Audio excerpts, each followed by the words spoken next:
and welcome to Back to the Book. It's time to relax and enjoy some of the finest literature ever written in English. In our reading from Pride and Prejudice today, Elizabeth is anticipating a meeting with Georgiana Darcy. So if you're sitting comfortably, then I'll begin. Elizabeth had settled it that Mr. Darcy would bring his sister to visit her the very day after her reaching Pemberley, and was consequently resolved not to be out of sight of the inn the whole of that morning. But her conclusion was false, for on the very morning after their own arrival at Lambton, these visitors came. They had been walking about the place with some of their new friends, and were just returning to the inn to dress themselves for dining with the same family, when the sound of a carriage drew them to the window, and they saw a gentleman and lady in a curricle driving up the street. Elizabeth immediately recognised the livery, guessed what it meant, and imparted no small degree of surprise to her relations by acquainting them with the honour which she expected. Her uncle and aunt were all amazement, and the embarrassment of her manner as she spoke, joined to the circumstance itself, and many of the circumstances of the preceding day, opened to them a new idea on the business. Nothing had ever suggested it before, but they now felt that there was no other way of accounting for such attentions from such a quarter than by supposing a partiality for their niece. While these newly born notions were passing in their heads, the perturbation of Elizabeth's feelings was every moment increasing. She was quite amazed at her own discomposure, but amongst other causes of disquiet, she dreaded lest a partiality of the brother should have said too much in her favour, and more than commonly anxious to please, she naturally suspected that every power of pleasing would fail her. She retreated from the window, fearful of being seen, and as she walked up and down the room, endeavouring to compose herself, saw such looks of inquiring surprise in her uncle and aunt as made everything worse. Miss Darcy and her brother appeared, and this formidable introduction took place. With astonishment did Elizabeth see that her new acquaintance was at least as much embarrassed as herself. Since her being at Lambton, she had heard that Miss Darcy was exceedingly proud, but the observation of a very few minutes convinced her that she was only exceedingly shy. She found it difficult to obtain even a word from her beyond a monosyllable. Miss Darcy was tall, and on a larger scale than Elizabeth, and though little more than 16, her figure was formed, and her appearance womanly and graceful. She was less handsome than her brother, but there was sense and good humour in her face, and her manners were perfectly unassuming and gentle. Elizabeth, who had expected to find her as acute and embarrassed an observer as ever Mr. Darcy had been, was much relieved by discerning such different feelings. They had not been long together before Darcy told her that Bingley was also coming to wait on her, and she had barely time to express her satisfaction and prepare for such a visitor when Bingley's quick step was heard on the stairs, and in a moment he entered the room. All Elizabeth's anger against him had been long done away, but had she still felt any, it could hardly have stood its ground against the unaffected cordiality with which he expressed himself on seeing her again. He inquired in a friendly, though general way, after her family, and looked and spoke with the same good-humoured ease that he had ever done. To Mr. and Mrs. Gardiner he was scarcely a less interesting personage than to herself. They had long wished to see him. The whole party before them, indeed, excited a lively attention. The suspicions which had just arisen of Mr. Darcy and their niece directed their observation towards each with an earnest, though guarded, inquiry, and they soon drew from those inquiries the full conviction that one of them at least knew what it was to love. Of the lady's sensations they remained a little in doubt, but that the gentleman was overflowing with admiration was evident enough. Elizabeth, on her side, had much to do. She wanted to ascertain the feelings of each of her visitors, she wanted to compose her own, and to make herself agreeable to all, and in the latter object, where she feared most to fail, she was most sure of success, for those to whom she endeavoured to give pleasure were predisposed to her favour. Bingley was ready, Georgiana was eager, and Darcy determined to be pleased. In seeing Bingley, her thoughts naturally flew to her sister, and oh, how ardently did she long to know whether any of his were directed in a like manner. Sometimes she could fancy that he talked less than on former occasions, and once or twice pleased herself with the notion that as he looked at her he was trying to trace a resemblance. But though this might be imaginary, she could not be deceived as to his behaviour to Miss Darcy, who had been set up as a rival to Jane. No look appeared on either side that spoke particular regard. Nothing occurred between them that could justify the hopes of his sister. On this point she was soon satisfied, and 2 or 3 little circumstances occurred ere they parted, which, in her anxious interpretation, denoted a recollection of Jane, not untinctured by tenderness, and a wish of saying more that might lead to the mention of her had he dared. He observed to her, at a moment when the others were talking together, and in a tone which had something of real regret, that it was a very long time since he had had the pleasure of seeing her, and before she could reply, he added, "It is above 8 months. We have not met since the 26th of November, when we were all dancing together at Netherfield." Elizabeth was pleased to find his memory so exact, and he afterwards took occasion to ask her, when unattended to by any of the rest, whether all her sisters were at Longbourn.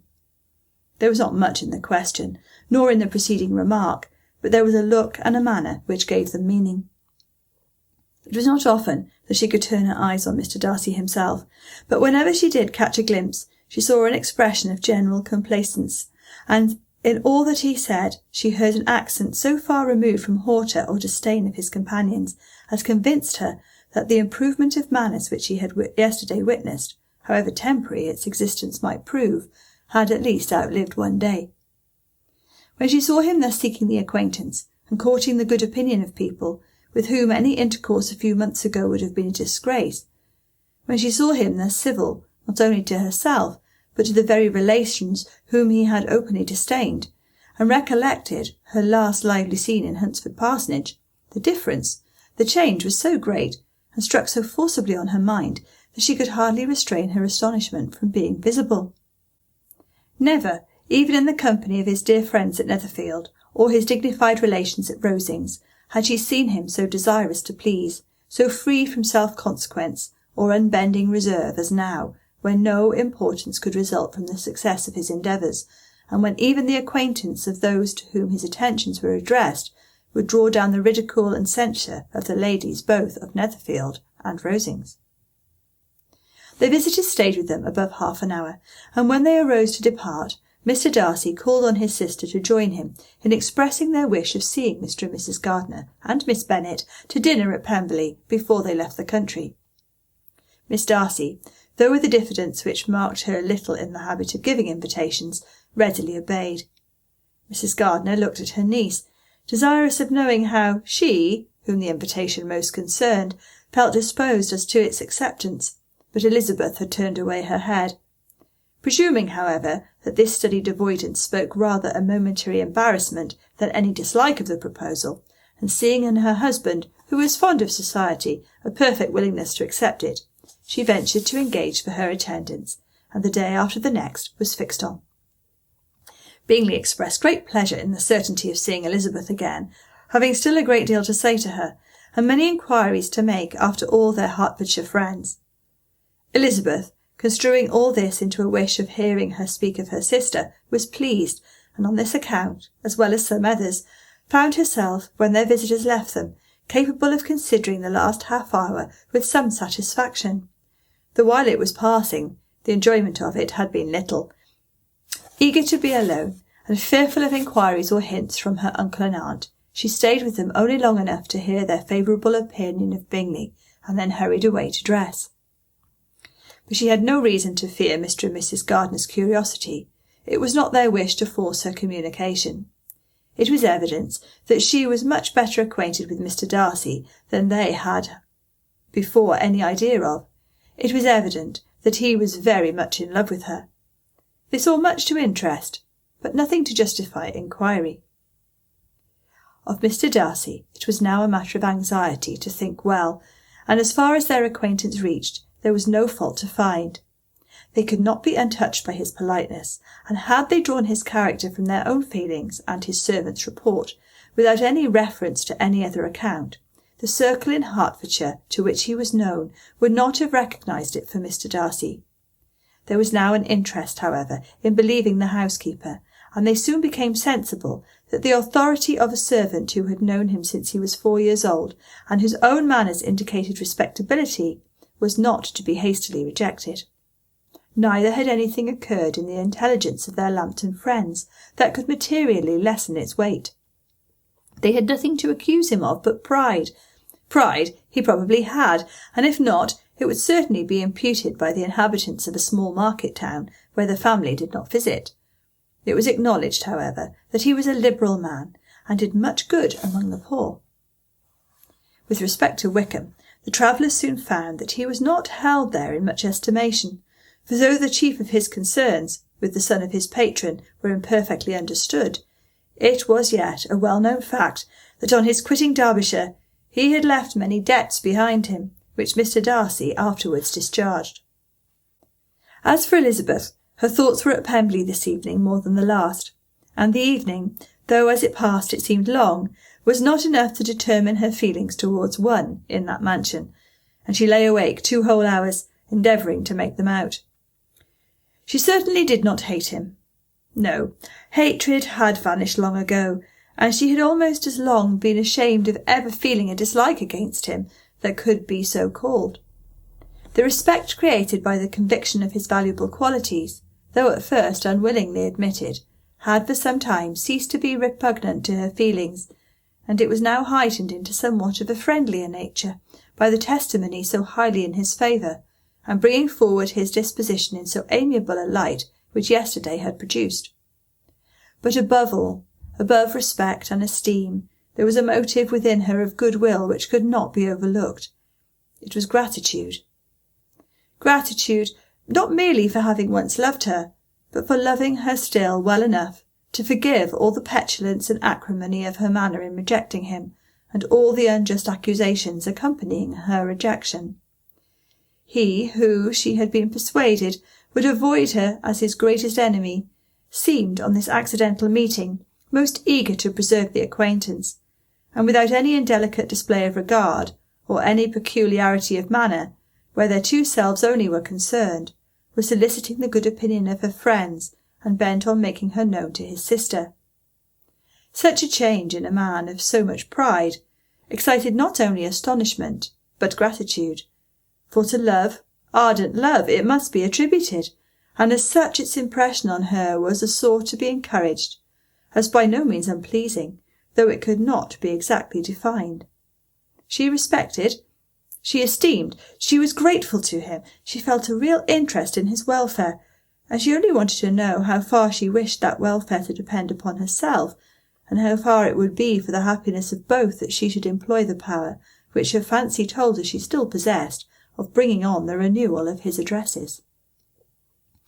It had been settled in the evening, between the aunt and niece, that such a striking civility as Miss Darcy's, in coming to them on the very day of their arrival at Pemberley, for she had reached it only to a late breakfast, ought to be imitated, though it could not be equalled, by some exertion of politeness on their side, and consequently that it would be highly expedient to wait on her at Pemberley the following morning. They were, therefore, to go. Elizabeth was pleased, though when she asked herself the reason, she had very little to say in reply. Mr. Gardiner left them soon after breakfast. The fishing scheme had been renewed the day before, and a positive engagement made of his meeting some of the gentlemen at Pemberley by noon. Convinced as Elizabeth now was that Miss Bingley's dislike of her had originated in jealousy, she could not help feeling how very unwelcome her appearance at Pemberley must be to her, and was curious to know with how much civility on that lady's side the acquaintance would now be renewed. On reaching the house, they were shown through the hall into the saloon, whose northern aspect rendered it delightful for summer. Its windows, opening to the ground, admitted a most refreshing view of the high woody hills behind the house, and of the beautiful oaks and Spanish chestnuts which were scattered over the intermediate lawn. In this room they were received by Miss Darcy, who was sitting there with Mrs. Hurst and Miss Bingley and the lady with whom she lived in London. Georgiana's reception of them was very civil, but attended with all that embarrassment which, though proceeding from shyness and the fear of doing wrong, would easily give to those who felt themselves inferior the belief of her being proud and reserved. Mrs. Gardiner and her niece, however, did her justice and pitied her. By Mrs. Hurst and Miss Bingley they were noticed only by a curtsy, and on their being seated, a pause, awkward as such pauses must always be, succeeded for a few moments. It was first broken by Mrs. Annesley, a genteel, agreeable-looking woman, whose endeavour to introduce some kind of discourse proved her to be more truly well-bred than either of the others, and between her and Mrs. Gardiner, with occasional help from Elizabeth, the conversation was carried on. Miss Darcy looked as if she wished for courage enough to join in it, and sometimes did venture a short sentence when there was the least danger of its being heard. Elizabeth soon saw that she was herself closely watched by Miss Bingley, and that she could not speak a word, especially to Miss Darcy, without calling her attention. This observation would not have prevented her from trying to talk to the latter, had they not been seated at an inconvenient distance, but she was not sorry to be spared the necessity of saying much. Her own thoughts were employing her. She expected every moment that some of the gentlemen would enter the room. She feared that the master of the house might be amongst them, and whether she wished or feared it most, she could scarcely determine. After sitting in this manner for a quarter of an hour, without hearing Miss Bingley's voice, Elizabeth was roused by receiving from her a cold inquiry after the health of her family. She answered with equal indifference and brevity, and the other said no more. The next variation which their visit afforded was produced by the entrance of servants with cold meat, cake, and a variety of all the finest fruits in season, but this did not take place till after many a significant look and smile from Mrs. Annesley to Miss Darcy had been given to remind her of her post.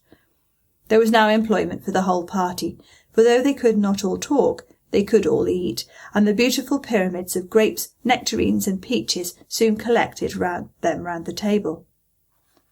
While thus engaged, Elizabeth had a fair opportunity of deciding whether she most feared or wished for the appearance of Mr. Darcy, by the feelings which prevailed on his entering the room, and then, though but a moment before she had believed her wishes to predominate, she began to regret that he came.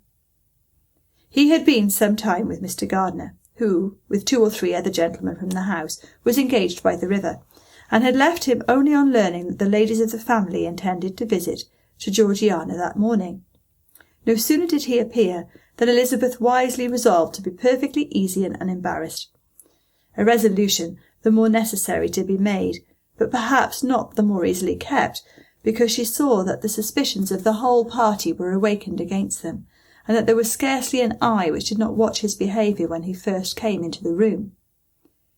In no countenance was attentive curiosity so strongly marked as in Miss Bingley's, in spite of the smiles which overspread her face whenever she spoke to one of its objects, for jealousy had not yet made her desperate, and her attentions to Mr. Darcy were by no means over. Miss Darcy, on her brother's entrance, exerted herself much more to talk, and Elizabeth saw that he was anxious for his sister and herself to get acquainted, and forwarded, as much as possible, every attempt at conversation on either side. Miss Bingley saw all this likewise, and in the imprudence of anger took the first opportunity of saying, with sneering civility, "Pray, Miss Eliza, are not the militia removed from Meryton? They must be a great loss to your family." In Darcy's presence she dared not mention Wickham's name, but Elizabeth instantly comprehended that he was uppermost in her thoughts, and the various recollections connected with him gave her a moment's distress, but exerting herself vigorously to repel the ill-natured attack, she presently answered the question in a tolerably disengaged tone. While she spoke, an involuntary glance showed her Darcy with a heightened complexion, earnestly looking at her, and his sister overcome with confusion and unable to lift up her eyes.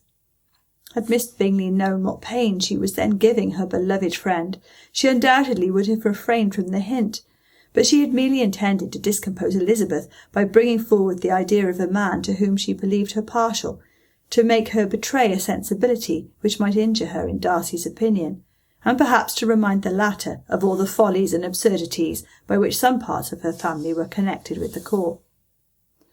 Not a syllable had ever reached her of Miss Darcy's meditated elopement.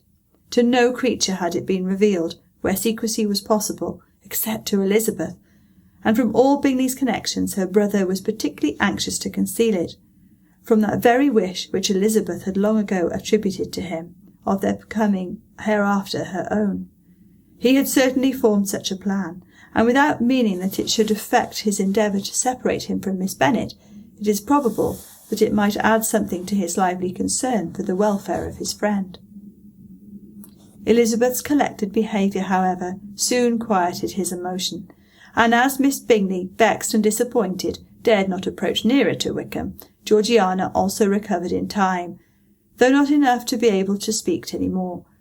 Her brother, whose eye she feared to meet, scarcely recollected her interest in the affair, and the very circumstance which had been designed to turn his thoughts from Elizabeth seemed to have fixed them on her more and more cheerfully. Their visit did not continue long after the question and answer above mentioned, and while Mr. Darcy was attending them to their carriage, Miss Bingley was venting her feelings in criticisms on Elizabeth's person, behaviour, and dress. But Georgiana would not join her. Her brother's recommendation was enough to ensure her favour. His judgment could not err, and he had spoken in such terms of Elizabeth as to leave Georgiana without the power of finding her otherwise than lovely and amiable. When Darcy returned to the saloon, Miss Bingley could not help repeating to him some part of what she had been saying to his sister. "How very ill Eliza Bennet looks this morning, Mr. Darcy," she cried. "I never in my life saw anyone so much altered as she is since the winter. She is grown so brown and coarse. Louisa and I were agreeing that we should not have known her again." However little Mr. Darcy might have liked such an address, he contented himself with coolly replying that he perceived no other alteration than her being rather tanned, no miraculous consequence of travelling in the summer. "For my own part," she rejoined, "I must confess that I never could see any beauty in her. Her face is too thin, her complexion has no brilliancy, and her features are not at all handsome. Her nose wants character, there is nothing marked in its lines. Her teeth are tolerable, but not out of the common way, and as for her eyes, which have sometimes been called so fine, I never could perceive anything extraordinary in them. They have a sharp, shrewish look, which I do not like at all, and in her air altogether there is a self-sufficiency without fashion which is intolerable." Persuaded as Miss Bingley was that Darcy admired Elizabeth, this was not the best method of recommending herself, but angry people are not always wise, and in seeing him at last look somewhat nettled, she had all the success she expected. He was resolutely silent, however, and from a determination of making him speak, she continued. "I remember, when we first knew her in Hertfordshire, how amazed we all were to find that she was a reputed beauty, and I particularly recollect your saying one night, after they had been dining at Netherfield, 'She a beauty, I should as soon call her mother a wit.' But afterwards she seemed to improve on you, and I believe you thought her rather pretty at one time." "Yes," replied Darcy, who could contain himself no longer. "But that was only when I first knew her, for it is many months since I have considered her as one of the handsomest women of my acquaintance." Then he went away, and Miss Bingley was left to all the satisfaction of having forced him to say what gave no one any pain but herself. Mrs. Gardiner and Elizabeth talked of all that had occurred during their visit, as they returned, except what had particularly interested them both. The looks and behaviour of everybody they had seen were discussed, except of the person who had mostly engaged their attention. They talked of his sister, his friends, his house, his fruit, of everything but himself, yet Elizabeth was longing to know what Mrs. Gardiner thought of him, and Mrs. Gardiner would have been highly gratified by her niece's beginning the subject. Thank you for listening. If you'd like to hear the next part of Pride and Prejudice, don't forget to subscribe to the channel and give us a like if you'd be so kind. I look forward to seeing you next time. Goodbye.